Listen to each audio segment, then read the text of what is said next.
So about 2 years ago I did a retrospective on every game in the Xeno series. Well, almost every game, because despite me covering all the mainline games with a Western release, I didn't cover the handful of side titles. While I did mention these titles briefly in my retrospectives, I feel like now is the time to give them a proper review. So without further ado, let's look at these side titles, starting with 2004's Xenosaga Freaks. Now before we get further into it, I'd just like to remind you that these videos are brought to you by my lovely patrons like Cameron Strauss. For as little as $3 a month, you can get your name shouted out at the start of every Xenosaga video, as well as access to bonus behind the scenes content, link in the description below. Now, there is a good chance that you've never heard about this game, as it's arguably one of the most obscure entries in the series. It's so obscure in fact that I couldn't find a Wikipedia page for the game, thus I've been forced to rely on the Xenosaga fan wiki for details. Released about 2 years after Xenosaga Episode 1, on April 28, 2004, this game was somewhat made as a promotional title for the much anticipated Xenosaga Episode 2, which would be releasing later that same year. Luckily, due to its promotional nature, it was never released outside of Japan, resulting in me having to import this copy of the game. So what exactly is Xenosaga Freaks? Well, it's a PlayStation 2 collection of 4 Xenosaga themed activities. The first is a series of illustrated voice-text adventures called Xeno Comi, which is what most people often think about when this game is brought up. The second is a puzzle game called Kotoba no Puzzle, which basically translates to word puzzle. The third is an encyclopedia of terms used in Xenosaga Episode 1. And finally, the last activity is a demo of the then upcoming Xenosaga Episode 2. So without further ado, let's look at each of these activities and see what they're like. Xeno Comi is a simple voice-text adventure game in which you can play as one of the 6 playable characters from Xenosaga Episode 1, plus the additional Alan Ridgely. Each of the characters will have their own story which takes place during the Kukai Foundation part of Xenosaga Episode 1. Just like in Episode 1, the player can move between the Elsa, Durando and the Kukai Foundation, chatting with any of the characters they come across. Now as a voice-text adventure, there is pretty much nothing a non-Japanese speaker like me can get out of the game.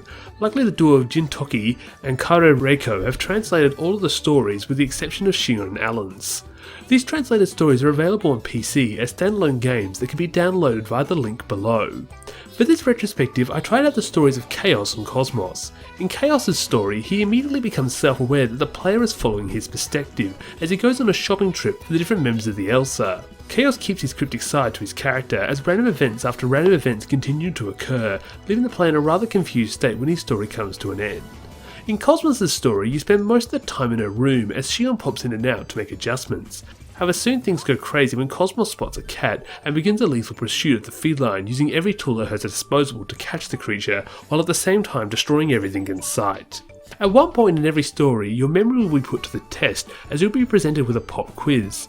The quiz contains 5 multiple choice questions in which you'll need to remember what other characters had said previously to progress. The quiz isn't too hard as from what I've seen you get unlimited tries and there doesn't seem to be any major punishment for failure as the game carries on once you've given all the right answers.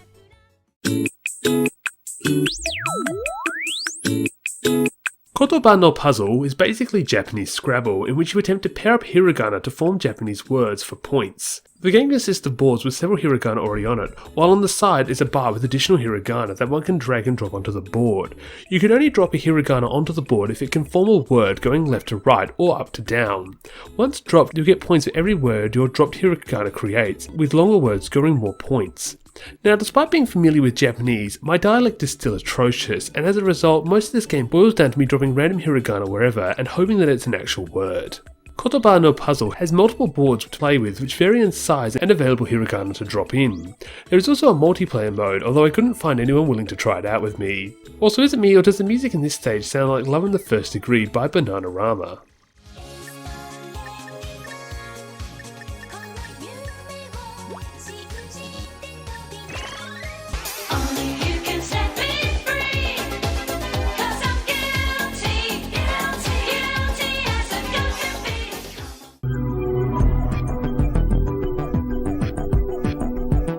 The Xenosaga Encyclopedia is basically what it says it is, an encyclopedia which covers terms and characters within the Xenosaga universe.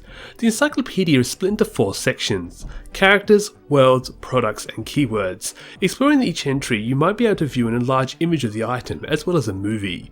The movies are just snippets from cutscenes in Xenosaga Episode 1. While reading the article, some terms will be highlighted, and selecting them will take you to the article on those terms, making this a really handy app to learn about the rather complicated world of Xenosaga.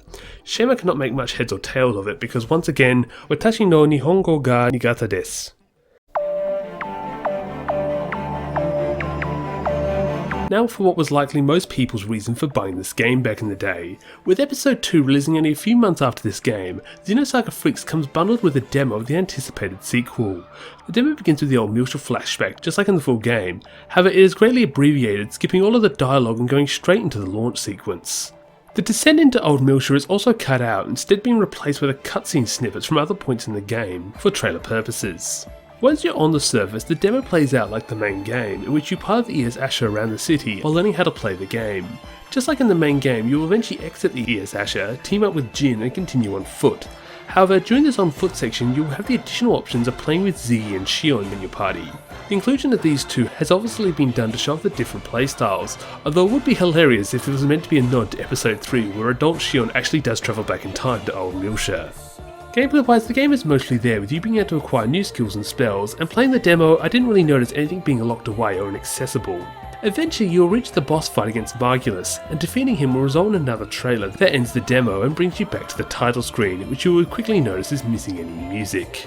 And that wraps up Xenosaga Episode 2's demo. It's not really something worth your time, as the full game has been out for over 18 years, but it is interesting to look at this part of Xenosaga's history.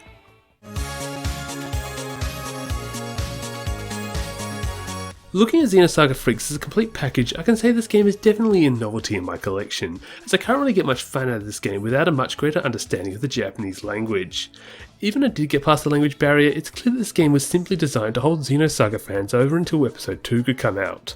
As for whether or not you should get this game, I can't really say it's worth your time unless you're a series completionist, or a huge Xenosaga fan who can speak a solid amount of Japanese. Otherwise, I'd recommend just downloading the individual Xenocomis for free using the link below. And that is Xenosaga Freaks. Next time I'll be looking at the mobile prequel story, which might hold the record for being the most difficult game to get one's hands on. So I'll see you then when I look back on Xenosaga Pied Piper.